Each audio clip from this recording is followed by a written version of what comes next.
சுதர்சனாய வித்மகே மகாஜ்வாலாய தீமகே தன்னோ சக்கர பிரச்சோதயாது. அன்பார்ந்த மக்களே, சுதர்சன ரட்சைகள் எந்திரங்களை பத்தி இன்னைக்கு பார்க்க இருக்கின்றோம். பெருமாளுடைய வலது கையில, மகாவிஷ்ணுடைய வலது கையில இருக்கக்கூடியதுதான் இந்த சுதர்சன சக்கரம். இடது கையில சங்கு அப்படின்றது, அதனாலதான் சங்கு சக்கரம் அப்படின்னு சொல்லுவோம். இந்த என்ன வடிவத்துல இருக்கும் அப்படின்னு பாத்தீங்கன்னா அந்த முழுமையான வடிவம் இதுதான் அந்த சுதர்சன சக்கரம்.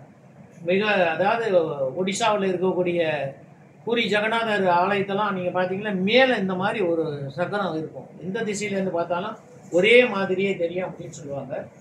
இது சுதர்சன சக்கரம், இது சங்கனுடைய சின்னம்.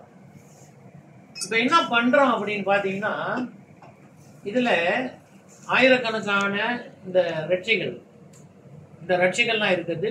ஒவ்வொரு வாரமும் அபூர்வாசி நிறுவனத்துல பிரதானமாக புதன்கிழமையில இந்த மாதிரி இந்த விசேஷமான பூஜைகள் நடக்கும்.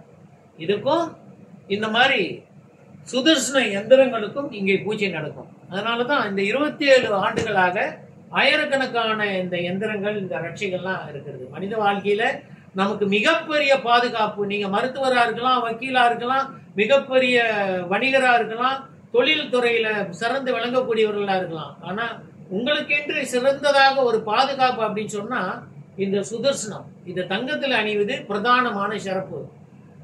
அல்லது முதல்ல வெள்ளியில அணிந்து பிறகு அதனுடைய பலனை பார்த்து கொண்டு தங்கத்தில் அணியலாம். கண்ட சனி, அஷ்டம சனி, ஏழரை சனி, அர்த்தாசிரம சனி, சனி மகாதசனி நடக்கக்கூடியவங்க, வாழ்க்கையில தொய்வு நிலையில இருக்கக்கூடியவங்க, அடுத்து என்ன செய்ய போகிறோம் என்று தடுமாறிய நிலையில இருக்கக்கூடியவங்க, சரணாகதி அடையக்கூடியது பெருமான் கிட்ட அப்படின்னு சொல்லுவோம். அப்படின்னா இந்த சுதர்சன எந்திரன்றது மனிதனுக்கு ஏற்படக்கூடிய சகல விதமான துன்பங்கள்ல இருந்து அவனை காப்பாற்றி கரை சேர்க்கக்கூடியது. இது சத்தியமான நிதர்சனமான உண்மை. 27 ஆண்டுகள் இதை நம்ம இந்த பூஜைகளை பண்ணி பார்த்திருக்கோம், அணிந்து பார்த்திருக்கோம். ஆயிரக்கணக்கானவர்கள் இந்த நாட்டில் மட்டுமல்ல வெளிநாட்டிலையும் இதை அணிந்து பார்த்து அதனுடைய பலனை நம்மோடு பகிர்ந்து கொண்டிருக்கிறார்கள். எல்லாரும் நன்றாக வாழ வேண்டும்.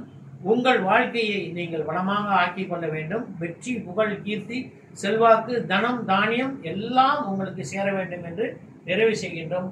லோக சமஸ்தா சுகினோ பவந்து.